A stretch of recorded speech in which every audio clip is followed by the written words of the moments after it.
നമുക്കിപ്പം ചേരുന്നു. പി. പ്രവീണ, വന്ദന നമ്മുടെ മുമ്പിലൊക്കെ ഒരു വലിയ കണ്ണീരായി മാറിയിട്ട് ഒരു വർഷം കഴിയുന്നു. അപ്പോഴും അച്ഛൻ്റെയും അമ്മയുടെയൊക്കെ വിഷമം നമുക്ക് മനസ്സിലാവും. അച്ഛൻ ഒരു വർഷം മുമ്പ് ഇരുന്നതും ഇപ്പോൾ മകൾ നഷ്ടപ്പെട്ടു പോയതിനു ശേഷമുള്ള അവസ്ഥയും വളരെ വ്യക്തമാണ്. സംഭാഷണത്തിൽ നിന്ന് തന്നെ അദ്ദേഹത്തെ കാണുമ്പോൾ തന്നെ നമുക്കത് ബോധ്യമാവുന്നുണ്ട്. എന്തായാലും ഒരു ക്ലിനിക്ക് വരുന്നു എന്നുള്ളതാണ് ഇതിലേറ്റവും പ്രധാനപ്പെട്ട ഒരു കാര്യം. എന്താണ് വന്ദനയുടെ അച്ഛൻ പറഞ്ഞത്? അതായത് വന്ദനയുടെ അമ്മയുടെ വീടിനടുത്തായാണ്, അത് തൊട്ടടുത്ത് തന്നെയാണ്, അവിടെയാണ് ക്ലിനിക്ക് ഒരുങ്ങുന്നത്. വന്ദനയ്ക്ക് ഏറ്റവും പ്രിയപ്പെട്ട ഇടമായിരുന്നു അതെന്നാണ് അച്ഛൻ പറഞ്ഞത്. വന്ദനയുടെ വീട്ടിലാണ് നമ്മളുള്ളത്. അപ്പോൾ ഒരു വർഷം പൂർത്തിയാകുന്ന മുറയ്ക്ക് തന്നെ ആ ക്ലിനിക്കിൻ്റെ പ്രവർത്തനവും തുടങ്ങാനുള്ള കാര്യങ്ങളിലേക്ക് വീട്ടുകാർ മാറിക്കഴിഞ്ഞു.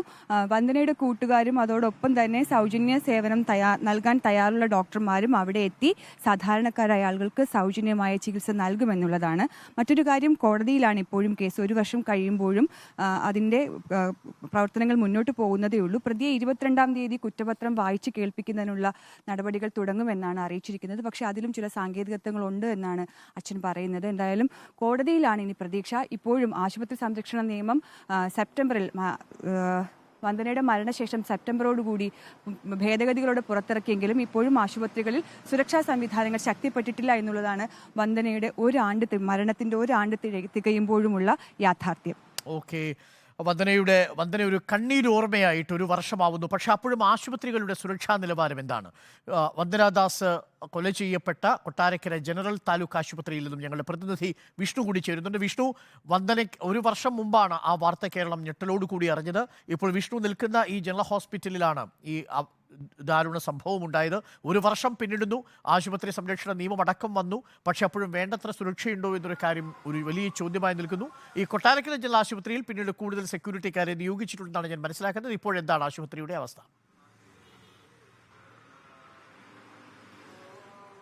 അരുൺ പറഞ്ഞ പോലെ തന്നെ ഒരു വർഷത്തോളമായി ഈ വേദന നമ്മുടെ മനസ്സാക്ഷിയൊക്കെ നീറിച്ചുകൊണ്ടിരിക്കുകയാണ്.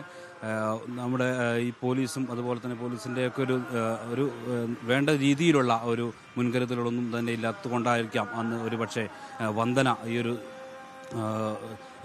ഈ ഒരു ജീവൻ നമുക്കവിടെ നഷ്ടമായത്. അതുപോലെ തന്നെ വളരെയധികം സുരക്ഷാ മുൻകരുതലുകൾ എടുക്കും എന്നുള്ള ഒരു വാഗ്ദാനമൊക്കെ ഇതിനു മുന്നേ തന്നെ കൊടുത്തിരുന്നു. ഇപ്പോഴും വലിയ രീതിയിലുള്ള മുൻകരുതലുകളൊന്നും തന്നെ ഇവിടെ എടുത്തിട്ടില്ല എന്ന് വേണമെങ്കിൽ പറയാം. അതിനുവേണ്ടിയുള്ള ഒരുക്കങ്ങളിലാണ് എന്നാണ് അധികൃതർ നമ്മോട് പങ്കുവയ്ക്കുന്നത്. ഏതായാലും നമുക്ക് ഇതിൻ്റെ കൂടുതൽ വിവരങ്ങളൊക്കെ അറിയേണ്ടതുണ്ട്. നമ്മൾ ഇപ്പോൾ ഏകദേശം എത്തി ഇവിടെ കാര്യങ്ങൾ അറിയേണ്ടതുണ്ട്. ഇനി എന്തൊക്കെയാണ് മുൻകരുതൽ എടുക്കേണ്ടത് എന്നുള്ളത് കൂടി അറിയേണ്ടതുണ്ട്. അരുൺ. ഓക്കെ, വിഷ്ണുവാണ് ഇപ്പോൾ ജനറൽ ആശുപത്രിയുടെ മുന്നിൽ നിന്ന് ഇപ്പോൾ വിവരങ്ങൾ നൽകാൻ ശ്രമിച്ചത്.